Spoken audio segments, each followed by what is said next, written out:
Good evening and welcome to the New York Society Library. So my name is Sayre Holliday. I'm the head of the library's programming staff. As we begin this evening, we acknowledge that the library stands on traditional lands of the Lenape people and other indigenous peoples to whom we pay respect. And the obvious, if I can ask you to silence your phone or anything that might disturb tonight's conversation, that would be great. Thank you. If you are new to the New York Society Library, we just celebrated our 270th anniversary last year. In addition to our large collection of books and other materials, beautiful reading spaces, including this one, the Children's Library and other services, we offer a full season of events with authors and other presenters. So do take a look at what is coming up. So yes, that means I stand around all day and brag that the library is older than the United States, but it is considerably younger than New York City, which is officially celebrating its 400th anniversary in 2024-25. Although unlike the library's founding, which we know very precisely, that date seems to depend a little on what event you count as founding. Regardless, the official website for the city observances says it's commemorating the establishment of the greatest multinational city in North America. And by the times of these two novels that we're celebrating tonight, 1907 and 1911, that identity as a multinational city was essential to New York's identity. Also worth noting that this is Women's History Month, and since this event has as its heroines a woman journalist from India and the beloved author Edith Wharton, that's also particularly apropos. We are honored, therefore, to have with us tonight authors Mariah Fredericks and Radha Vatsal. Ms. Vatsal is well known as the author of the acclaimed Kitty Weeks mystery novel set in World War I era New York. Her writing has appeared in the New York Times, The Atlantic, the Los Angeles Review of Books, and elsewhere. Born and raised in Mumbai, India, she earned her PhD in film history from Duke University and has also worked as a film curator, political speechwriter, and freelance journalist. She's a 2024-25 fellow at the CUNY Writers Institute. Her book, Number 10 Doyers Street, brand new this month, has been called a crackerjack mystery, pinch perfectly accurate and enthralling. Mariah Fredericks holds a degree in history from Vassar. She is the author of the Jane Prescott mystery series, as well as the Lindbergh Nanny, which Nelson DeMille called a masterful blending of fact and fiction that is as compelling as it is entertaining. Tonight's book, The Wharton Plot, was named one of the best mysteries of the year by Library Journal. The Wall Street Journal says an Edith Wharton scholar could read Miss Fredericks' novel with profit and amusement. We have copies of both Number 10 Doyers Street and The Wharton Plot for sale by our friends from the corner bookstore in the back of the room, so do purchase your copies after the event and to have them signed by our authors. I am now glad to hand the floor over to our speakers. Enjoy the event. Thanks, Sayre, and thanks to the New York Society Library for inviting us. And thank you all for coming. It's so great to see so many friends from so many different parts of our lives here. Mariah and I were thinking of how to arrange this conversation, and we thought that it would be best if we both introduced our books one by one to you, and we're going to use slides because we're so sophisticated technologically. And so we were going to start with talking about the characters in each of our books, and then also the places, and then we'll get into a conversation about New York City and the novels.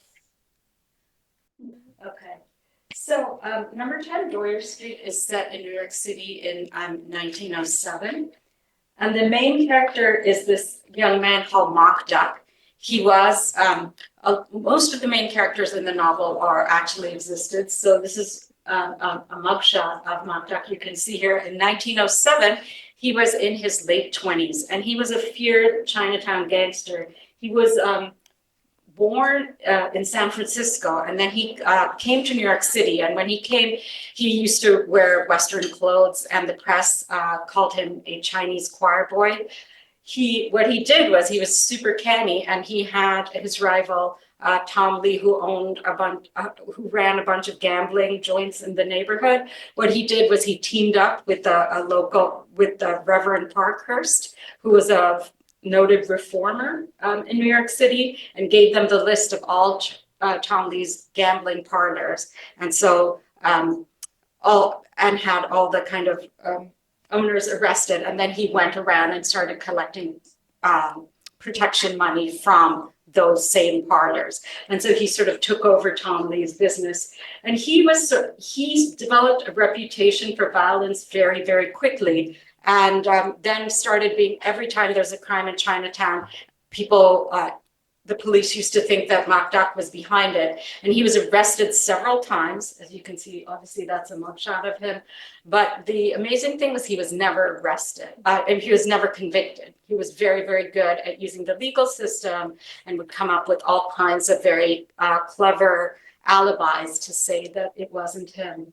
But Mok Duck also had a wife and he had a family. So this is his wife, Taiyao, and it's pretty amazing that we have a photograph of her because particularly for people in the Chinese community, A, there are not that many photographs, but B, for the women, there are certainly even fewer. So this is his wife, Taiyao, and together they had an adopted child. And the novel is really about the Society for Prevention of Cruelty to Children comes to Mok's house and they take away his child. And so a lot of the novel deals with this court case he fights to get her back. Unfortunately, there's no picture of the little girl. This is, and so then this is Tom Lee, who is the self-proclaimed mayor of Chinatown. And because of the Chinese Exclusion Act, most Chinese couldn't naturalize, couldn't become citizens and couldn't vote. And therefore, to get anything done in Chinatown or to have their interests represented, they had to be very kind of savvy with how they negotiated the political scene in the city. And Tom Lee was very good at that. He used to contribute to every kind of political candidate. He would organize these events and banquets and invite judges and officials to come and join him. And he was briefly actually he was like a sheriff in the area. So he had actually a former position, but he was the leader of the Anliang Tang, and the Chinese had divided them. They had these different benevolent societies. Mok Duck was the leader of the Hip Sing Tang, and these benevolent societies essentially helped newcomers when they came find jobs and find a place to stay, but they also, of course, got involved in these side activities like gambling and so on. And so there's this big turf war going on between Tom and Mok in Chinatown, which resulted in a lot of violence. The mayor at the time was a man by the name of George B. McClellan. He was the son of a Civil War general by the same name. And McClellan is an interesting guy because he was like a Princeton educated mayor. Like he was, amazing that, and he was a Democrat, but people were amazed that he could read. He'd written a book and so on.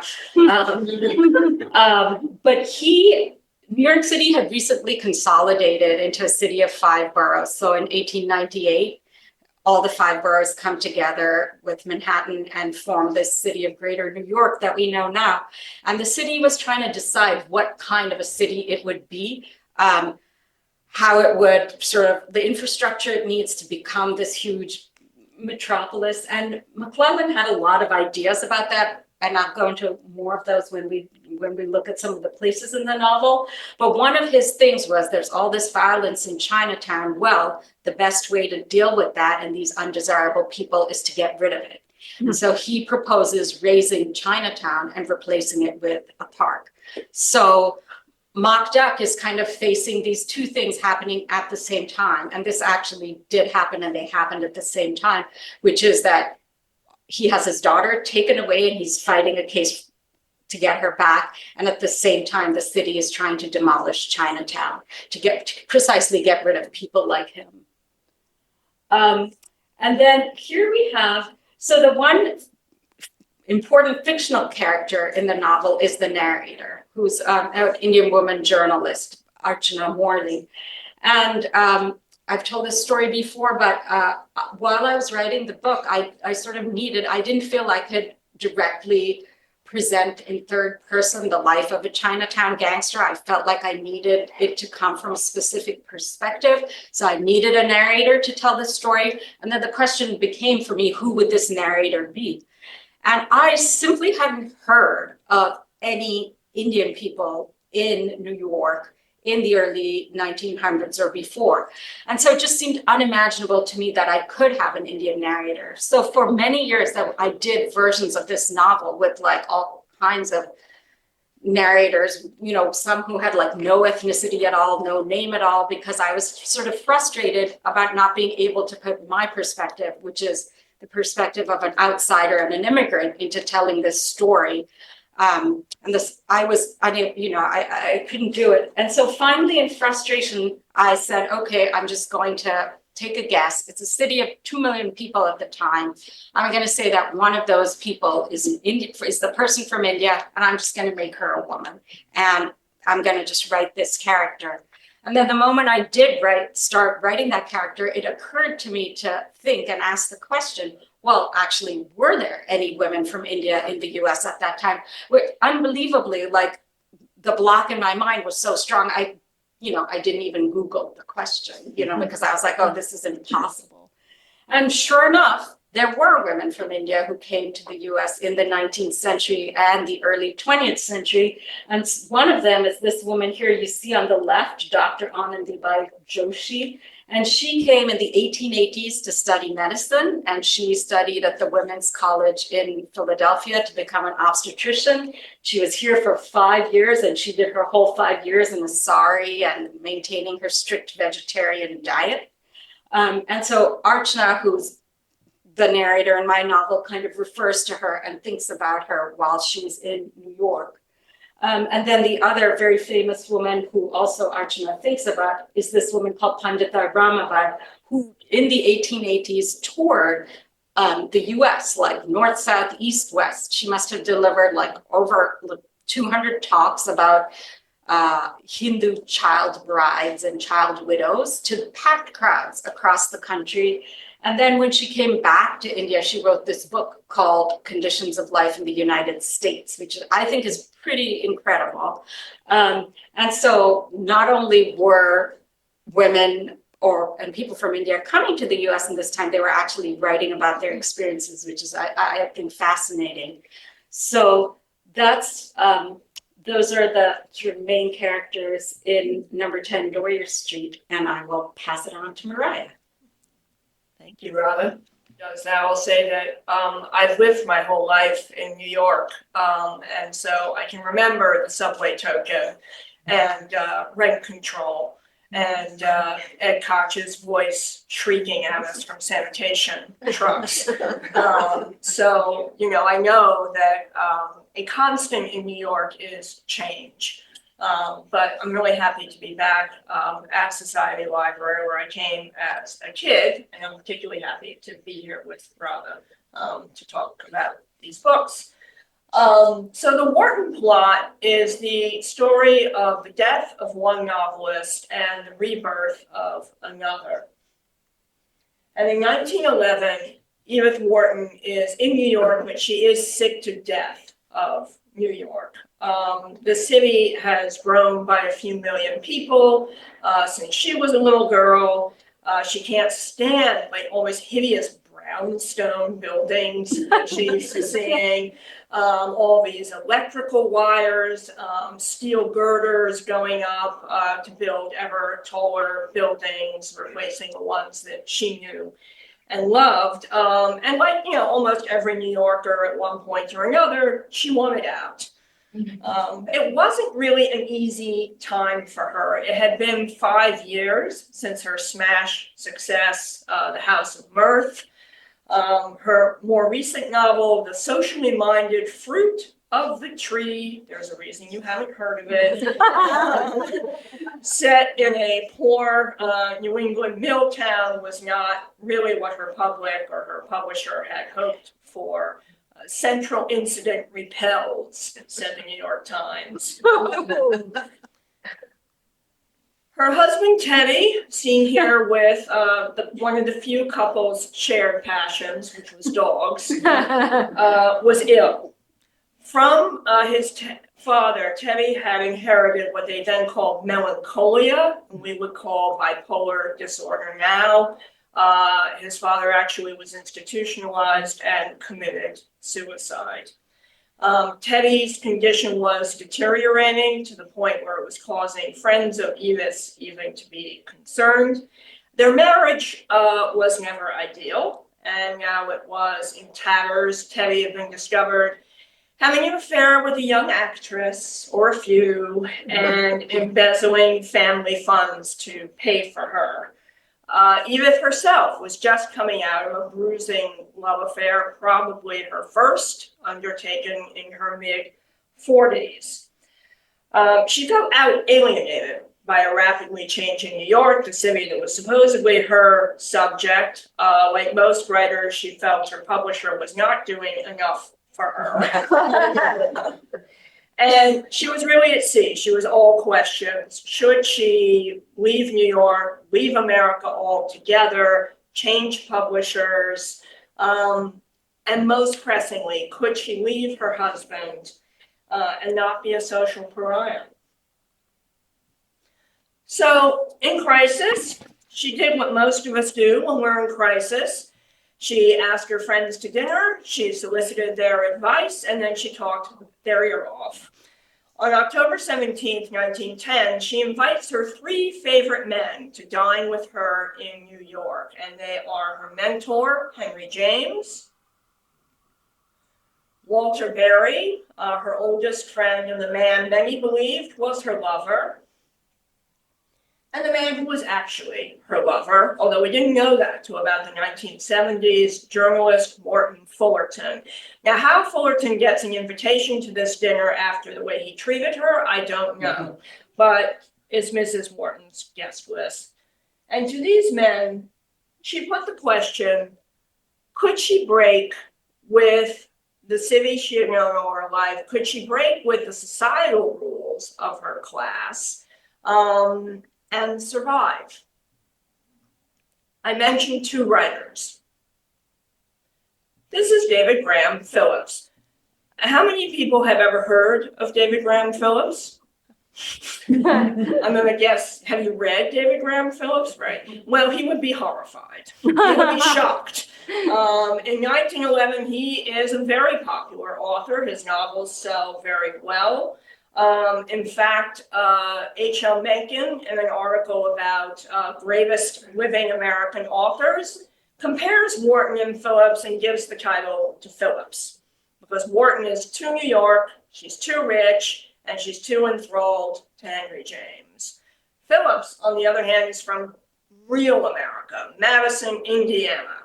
His parents are middle class, and his politics are progressive. In 1906, he writes a series of articles called Treason of the Senate, in which he calls out several senators by name as being lackeys of rich and powerful families like the Vanderbilts, friends of Edith's. The pieces so enraged Teddy Roosevelt, and he said, that fellow is not a journalist, he just rakes up muck. Thereby supposedly giving rise to the term muckraker.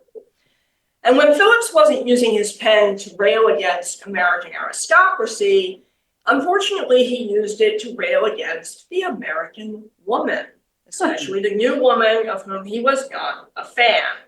He had a particular horror of affluent women who engaged in art and culture, who didn't care for their husbands with the tenderness and passion that they ought to. His novels have titles like Old Wives for New and The Husband's Story.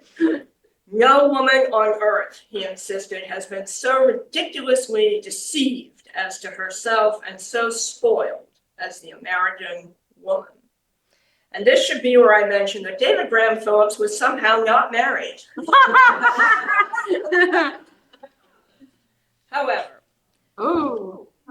despite my carping about his attitudes and his writing style, on January 23rd, 1911, he leaves his home in Gramercy Park and is shot 6 times. And at a time when books are being pulled off of shelves and when writers are being assaulted in many ways, I felt that the story of his murder was something that we really did need to remember and talk about. However, I wanted to tell it from the point of view of a woman who was actually living the life that he didn't know anything about and wrote about so judgmentally. Now, I'm going to pass it back to Radha, so we can talk about the other large looming character in both of our books, which of course is the city of New York.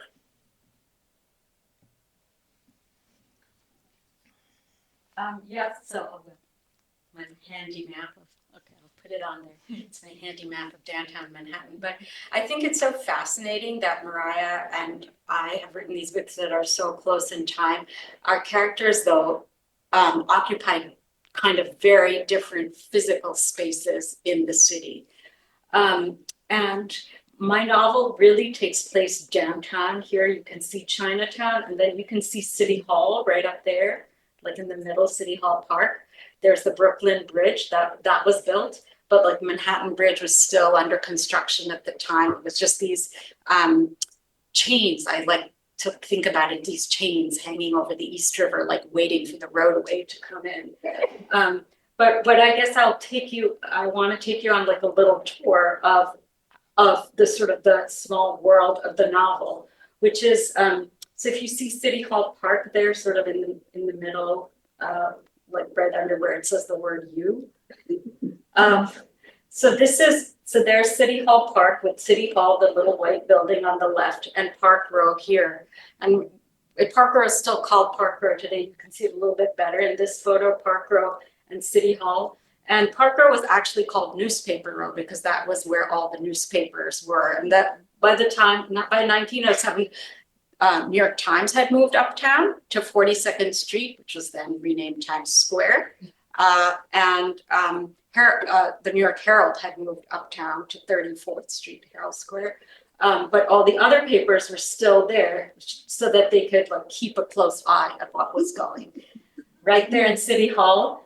And this kind of empty space that you see on the left would today have a building that actually a lot of people I think of as City Hall, which is the municipal building. It's the building with the huge arch and the gold statue on top. So that the Brooklyn Bridge would be there. So Archana works at a newspaper, fictional newspaper on Newspaper Row right across the street from City Hall, where Mayor McClellan sits. And then she walks up Park Row.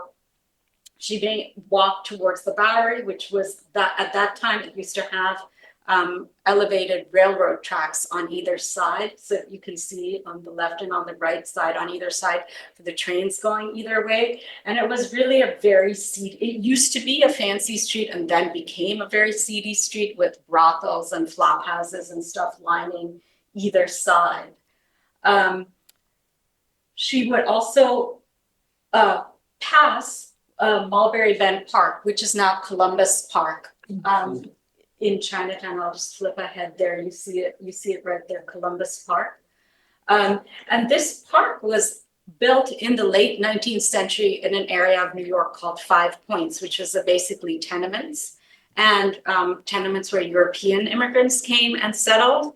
And then Mulberry Street is the street over there. And where Mulberry Bend was considered the most dangerous part of Five Points, where all the sort of violent gangs hung out. And again, the city's answer to like what to do with these tenements was to just raise them and turn it into the park, the Oriental Park. But what's really interesting about this park is it's very much a park designed for poor people, which is that you can see like in comparison to Central Park, which has all these alleys and like, curving pathways and like undulating topography. This is a flat park where you can just have very clear lines of sight. So you can see what everyone is doing and nobody's getting up to any mischief. And they actually had, which was amazing to me, at the turn of the century, these associations were formed, like the Playground Association of America. And there was this idea that you could use parks and playgrounds as a way to teach people about citizenship. So they have they would be passing out pamphlets as play as a way of forming good citizens. And so the park became this very important public space. But this is the park that the city thought, oh, we did it here in 5 Points, so why don't we do it right next door, like one you see exactly one, well, that's a street, not an avenue away on Mott Street, like Pell Mott and Doyers Street, which is Chinatown. Chinatown in the early 1900s was concentrated around those three streets, Mott, Pell, and Doyers.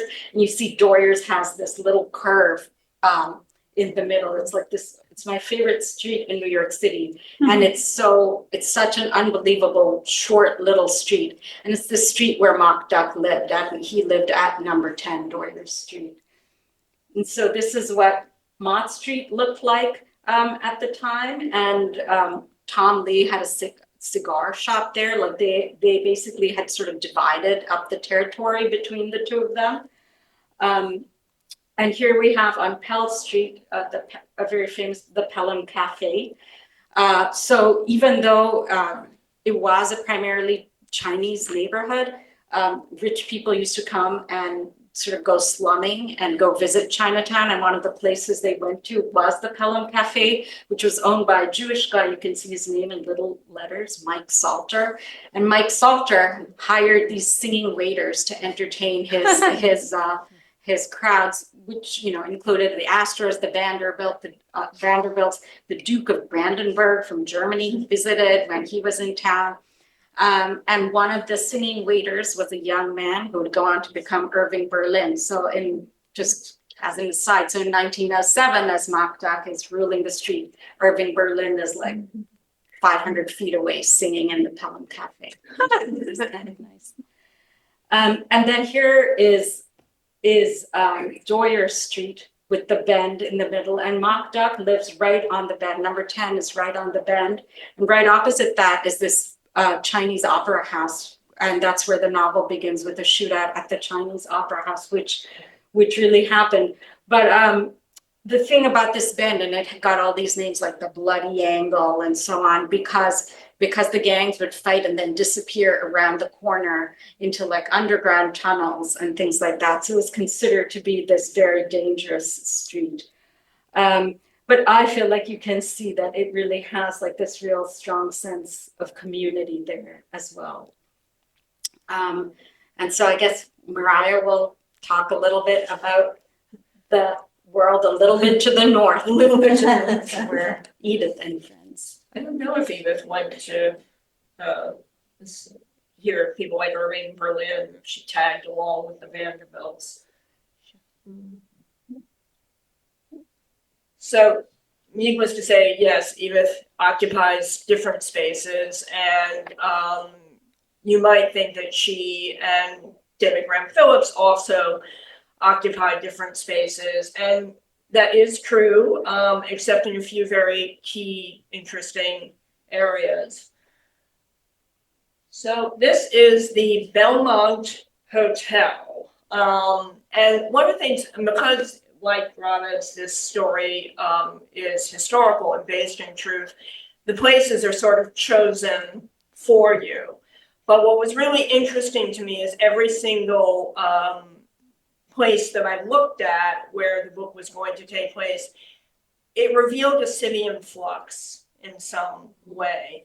So this is the Belmont Hotel, which had been completed in 1908. And Edith was staying there awaiting her husband's doctor. She wanted to send Teddy off on a world tour. She felt space was a good idea. The doctor was delayed, so Edith was stuck. Now, this hotel had been built by August Belmont, who of course is one of the founders of the IRT. And when Edith was a child, she saw his mistress driving through Central Park in a yellow carriage, and her mother said, "Avert your gaze." So here she is staying at his hotel. And the subway ran directly beneath this. And so in the opening scene, Edith and her poor abused editor are having tea at the Palm Room, as one does. And I have the subway running underneath, rattling with china and the silverware. From her suite at the Belmont, Edith might have been able to look down and see the renovation of Grand Central Station. The old station was too small for the growing city, and there have been accidents, and the Vanderbilts were tearing it down and building it back up at the same time. And I thought that these images were just sort of a marvelous illustration of an ongoing reality in New York, and also certainly where Edith was in her life at the time. And it's sort of wonderful that House of Mirth begins at Grand Central Station with Willie Bart arriving and not sure where to go. So this being a tale of Edith Wharton, of course, we have to go to the opera. And one of the big scenes takes place at the old Metropolitan Opera, which was on 39th and Broadway, not so far from the Belmont and the Grand Central Station. We can't have Edith trekking all over the city. Built famously when Alva Vanderbilt was denied a box at the Academy of Music. The Metropolitan of that year was debuting something very daring, an American opera. It was set in California, and it featured vaqueros and Native Americans. It was not written by a member of either of those groups and got very bad reviews. However, it was sort of daring. This building, of course, will be demolished in 1967, despite the best efforts of Marian Anderson, Leonard Bernstein, and Tony Randall, fascinatingly. And of course, we have to visit some Vanderbilts. Edith had kind of a touchy relationship with that clan. She was very close to some, not so close to others, but they all sort of they were members of the same caste. They had to deal with each other. This is Alice's modest home at 1 West 57th Street, and Edith has an uncomfortable dinner there. What she doesn't know is that Alice is actually in financial difficulties at this time. The Vanderbilts had kind of moved away from building the infrastructure of the country to building larger and larger and sillier houses that they cannot afford. And in the very next decade, this house will be sold and demolished, although you can still see bits of it around the city. So we have the opera, grand houses, and luxury hotels. This is not really the world of David Graham Phillips. Interestingly, he and Edith collide at Grand Central Station, where if you go today, you will see a runty little alley called Depew Place.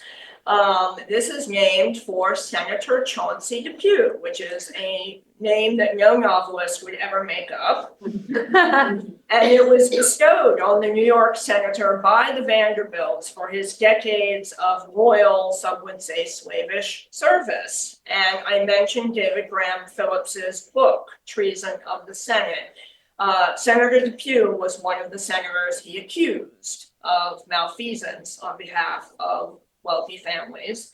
And that is why he is a suspect in the novel. So David Graham Phillips lived at 119 East 19th Street. The building still stands today, as does the home of the person who killed him. But I'm not going to show that because that would ruin the ending. On January 23rd, he leaves his home. He walks by Gramercy Park.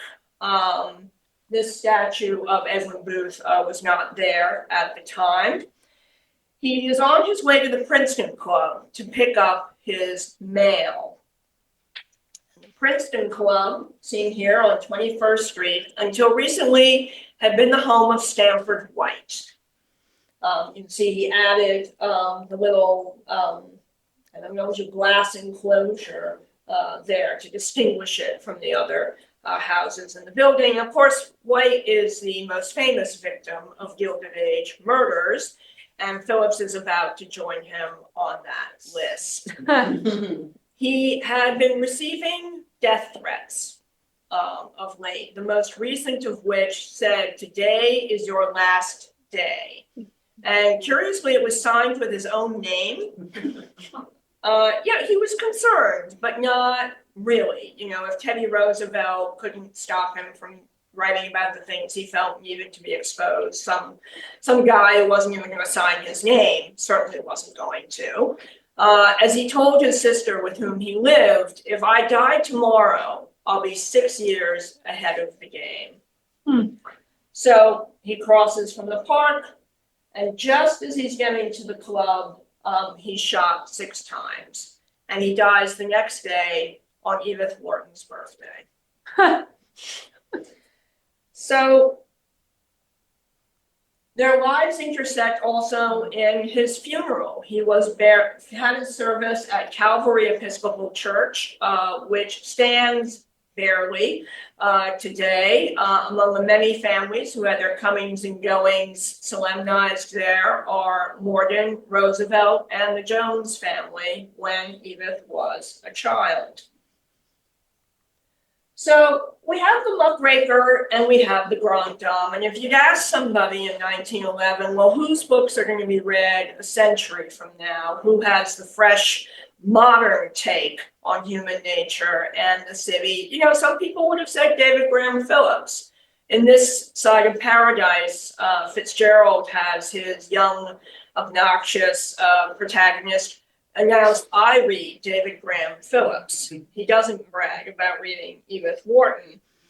And at the age of 50, Edith must have known that society expected her to kind of withdraw, be quiet, be a guardian of the past, as well as a relic of the past, but she didn't. She answered all those questions with change. She left America. She changed publishers. She actually went over to Phillips's publisher, which was Appleton, and she divorced her husband. And she went on to write her 3 gravest novels, including The Age of Innocence, which of course is a backward look at old New York, and for which she won the Pulitzer Prize for fiction, the first woman to do so. Sorry about that. So she found a way to maintain a connection to the past, but also embrace change, which is, I think, sort of the thing that you are doing all the time as a New Yorker. And late in the Wharton plot, Henry James is miserable because NYU has torn down his childhood home. And he really wanted a plaque there. Here lived, you know, Henry James, the author, and that's true. They really did tear down his house. This has been going on that long. Now, Edith does have a plaque on her childhood house, which is at 14 West 23rd Street. It is now offices and a Starbucks. As her sister-in-law said to her in the novel, we all have our New York, but none of us gets to keep it. So that those are the spaces of Wharton and David Graham Phillips, and I think that concludes our visual portion of the program. Radha, I wanted to congratulate you because you broke a rule that I also broke with your book, and that is that you dared to have a heroine who was not a 20-year-old, unmarried, doing something, ready to fall in love with someone. You actually wrote about a woman who is established in her career, established in her marriage. Why did you make that choice? Yeah. That's an interesting question. I felt that, I think also, I feel like when you have the city as being as big a character in a novel as I think both you and I do, that it is very hard to sort of weave all the pieces of both the plot and the characters, as well as like an understanding of the city with a very young protagonist. So in number 10 Doyers Street, it really is the story of a city that's growing.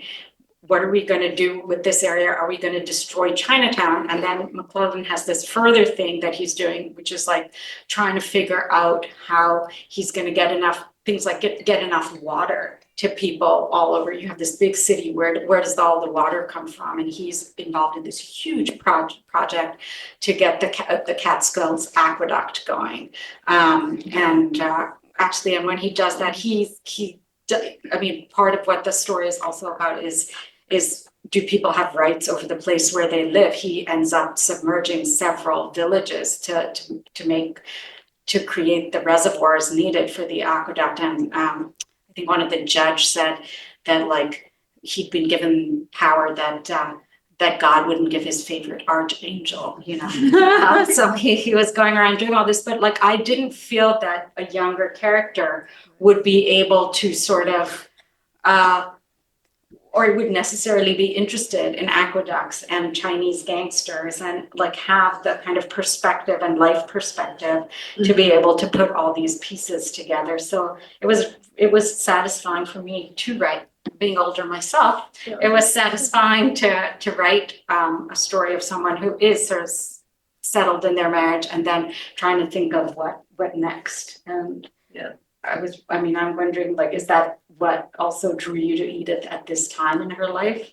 Well, that was the age she was when Phillips was shot, and I knew I wanted to do something with that murder. But it's true with Lindbergh Nanny.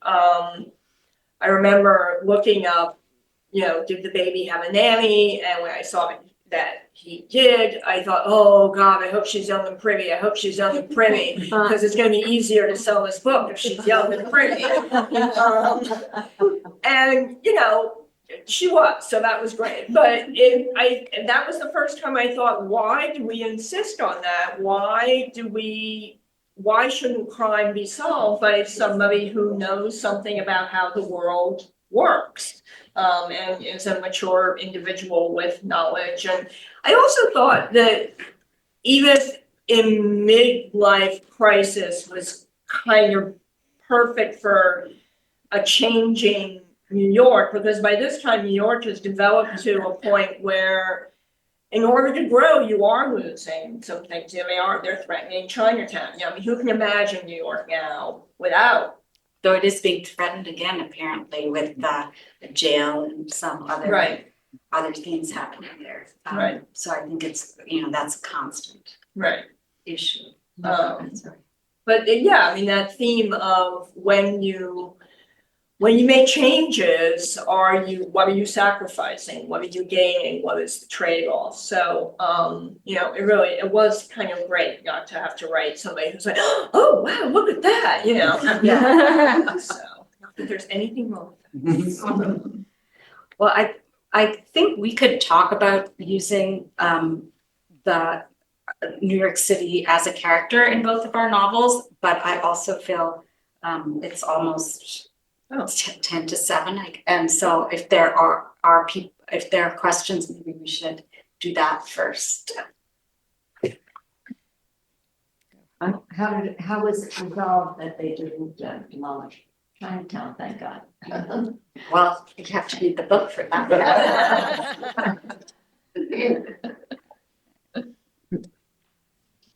Yep.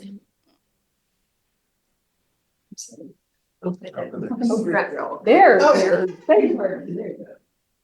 I was intrigued by the Indian woman you talked about who lectured.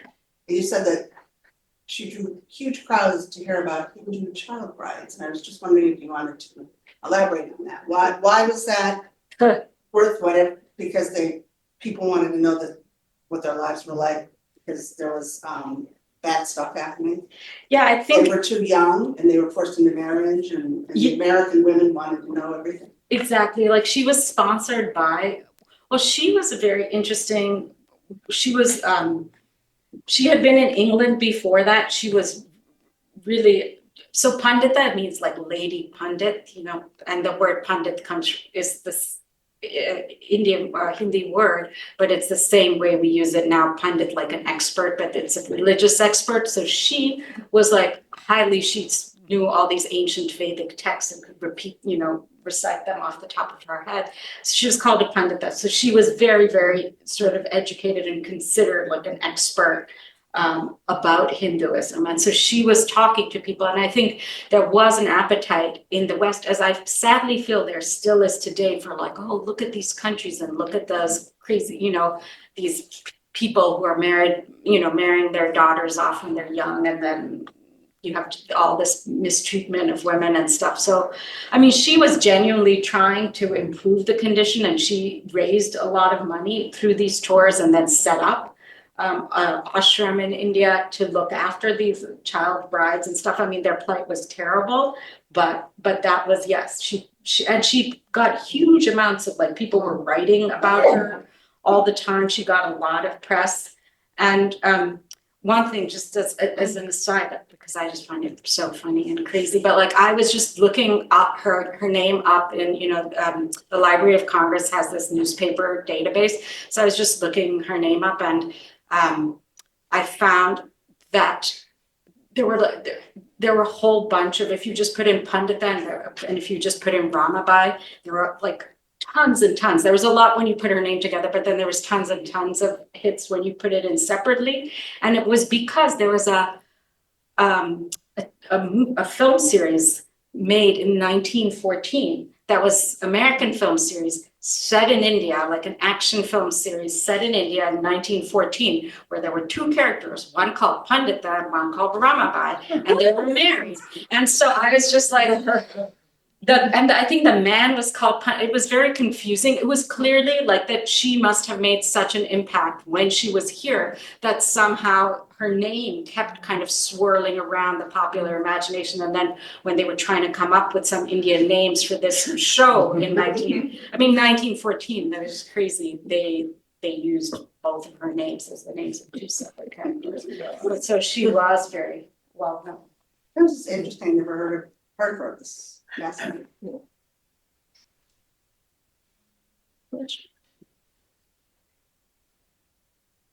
Well, while we're thinking of questions, I would just throw in a fun fact. This room we're sitting in was one that used to be sat in by the kid who was a singing waiter in Chinatown in 1907. Irving Berlin was a member of this library for a number of years and used this building. So there we go. Of course, he lived to be 101, if I remember correctly. So he, yes, outlived the whole singing waiter scene and everything else.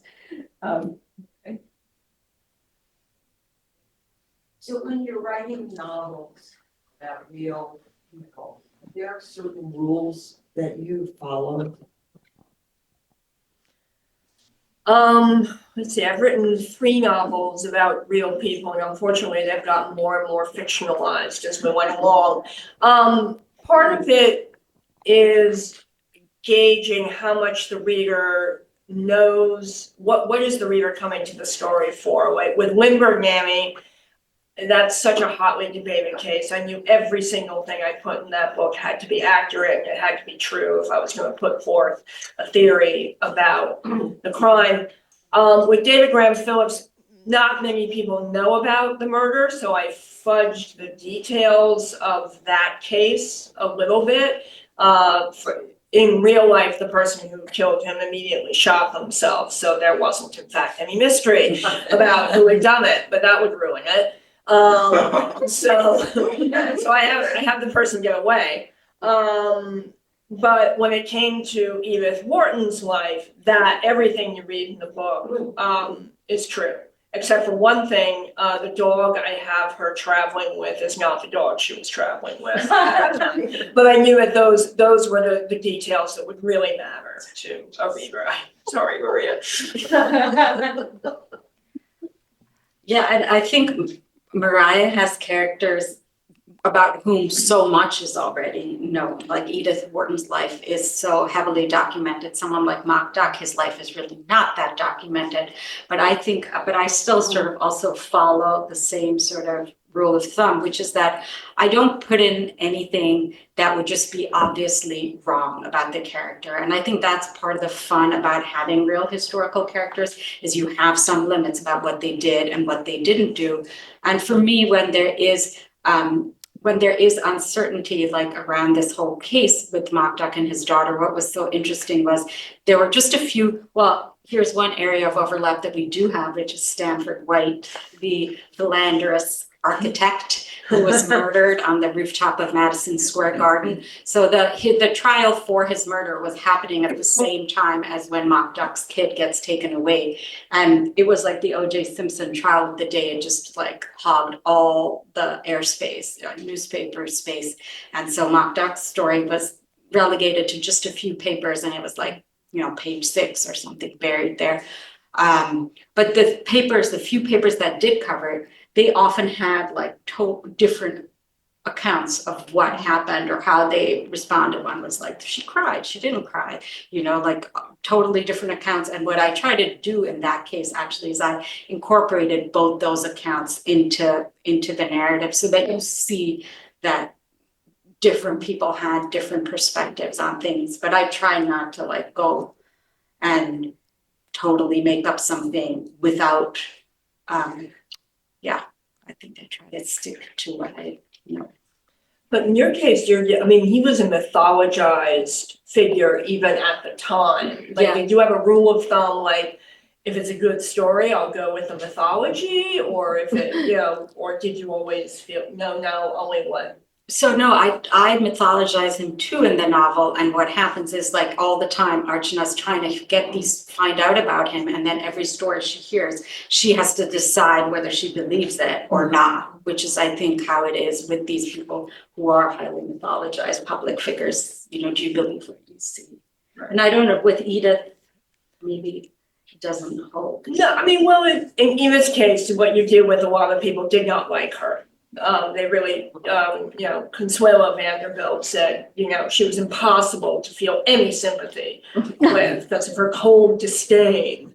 And, she probably has that coming, but you have to work through sort of the layers of, there's been a backlash, and now there's probably a backlash to backlash that, she's this, privileged woman who would read her work, and, one kid bragged about throwing the book into the garbage, rather than have that nonsense in his house.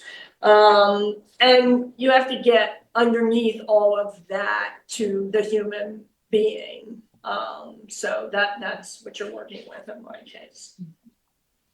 That's a couple of, I think I spotted you first. What was the initial genre or idea that you started out with? And then, although Radha has already talked about sort of serendipity of finding a Indian lecturer, who you hadn't known about before, let's say in doing your research, what either individuals or things appeared that you had no knowledge of before that really worked well for your novel? Well, I Google death in New York with frightening regularity to find what were the big cases. And I had known about the David Graham Phillips case because it was, as you saw, heavily covered. It was shocking to people. It should be shocking to people that a writer is shot in broad daylight. And I always wanted to do something with it. And when I proposed it, my editor said, that is awesome. Can we get a woman into the story? Because you may not know it, women are considered to read historicals far more than men. And I thought, oh God, I don't know what I don't know, what was Edith Wharton doing at the time? And I didn't even know she was in the city. But the fact that she was in the city having this crisis and really at a crossroads, and that she had this famous dinner with Henry James Fullerton and Barry to say, which way should I go? And that her life so perfectly embodied everything that Phillips couldn't stand about women. And I thought the two of these people have to have this argument through his death. So that I had no idea that Edith had been anything but triumphant her whole life. So that was intriguing to me. Anything? Hi, thank you for sharing your thoughts and all of your research, and especially for these two novels. What I want to ask is, going forward, do you have any plans on incorporating any of this rich research that you've done into your next works, and can you talk about it right now? Right now.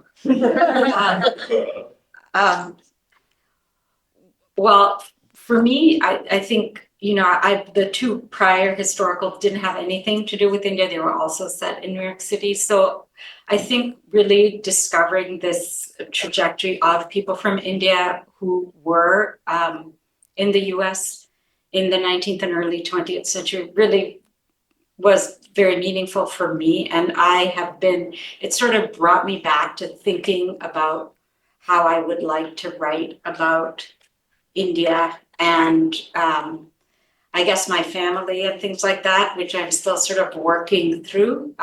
But yeah, in a funny way, it has brought me home. So I have to think about it a little more. Well, after Edith, I said, I'm never writing about writers again. They're exhausting. You have to read about their lives. You have to read about what they were working on. And the next book was 3 writers.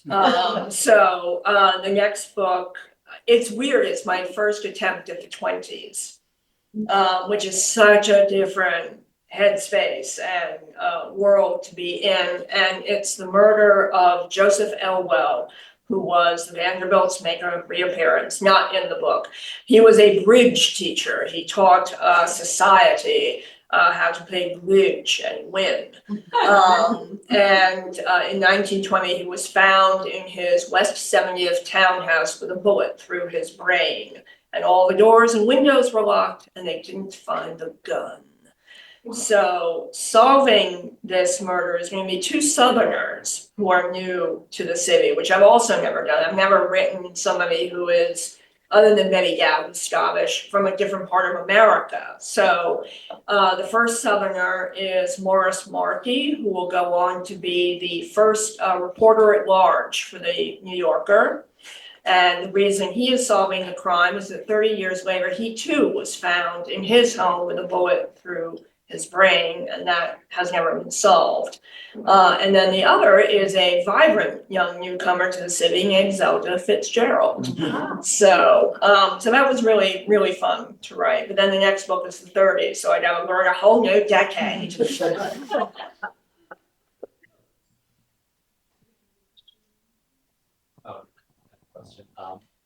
For both of you, what fiction writers were you reading while you were working on your work? And from Mariah, were you tempted to read Edith Wharton while you were writing this book? Oh yeah. No, I basically read nothing but Edith. I mean, I read a lot of her letters, particularly to see like how she would speak and address and the way that she would express herself. And then I read biographies of Henry James. I read a biography of Wharton Fullerton, just to be fair. And then there are 2 biographies of David Graham Phillips. There was a time when people were much more interested in muckraking journalists, and he was really held up as a example. His novels are pretty bad, I gotta say. I plowed through them, no sacrifice for my art. I tend not to read so much fiction while I'm writing because I feel like it sort of messes with my brain a little bit. But I did a lot of nonfiction reading. So I read George McClellan's, and it's interesting because when you have these characters who are, East Asian Chinese, they're not leaving a written record the way the white characters have. So like George McClellan, I could go to the New York Historical Society. They have his whole memoir and I can read that. This is what I think is so amazing is I was able to read Pandita Ramabai's book, Conditions of Life in America, because it's been translated into English. And I think it's so important, like we know about de Tocqueville, and his democracy in America. But I feel like this whole idea that you can have people from the developing world or the global south or whatever you want to call it, but in the 19th century writing, we always have the West writing accounts of the East and what did people see when they came to India or they went to China. And so for that gaze to be turned and for people from India or China to be writing about America and what they saw there was just like eye-opening to me. And to be honest, I still feel like when you come and when you look for, say, big just general history books about New York City, they're not usually written by people of color. They're not usually written by women. When you have like Japanese American writing about New York City, it'll usually be like about Japanese Americans in New York City, or like always the minority person is writing a minority perspective on the city, but they're never giving this whole general overview. And what I think is so like ballsy about someone like Pandita Ramabai, she was like, let me just tell you what America's all about. And here you go. And her observations are very interesting for in that regard. Maybe one or two more questions. Do we have anyone? I will throw in a question that could be the last one, if that works out or not. Do you have any advice for those in the room who may be wanting to write historically based mysteries? I think you mentioned the thing about, it seems like you have to have a young dewy-eyed heroine, but you actually don't. Is there anything else you'd like to share that maybe you've learned along the way? Oh, okay. Well, right now, there's a very narrow, I mean, I could say write whatever you want, enjoy it and feel it, and that should be job number one. There is a thought that now not only does it have to be 20th century, but even the 1910s are feeling a little ancient to the TikTok generation, and 50s and on. Kristen Hanna broke the seal in the 60s. So I think, there's all sorts of ways to do history. There's, nostalgia and costume drama. There's, more serious, gritty stuff like The Alienist. And, just be aware of the level and depth of reality that you want to embrace. If you want it to be a fantasy, I think that's fine. If you want it to be, a real, what kind of China was available at the time, look at the physical realities or the thematic realities, that's fine too. There's writing and then there's publishing. I think writing, definitely write what you're passionate about and do your research. Yeah, I would agree with Mariah. I think publishing is so hard these days. I think you should write what you want to write the best you possibly can, and then think about publishing as a separate step. Thank you so much for this wonderful presentation, audience members. Thank you for being with us. Thank you to those on the live stream as well. And thank you again to our speakers.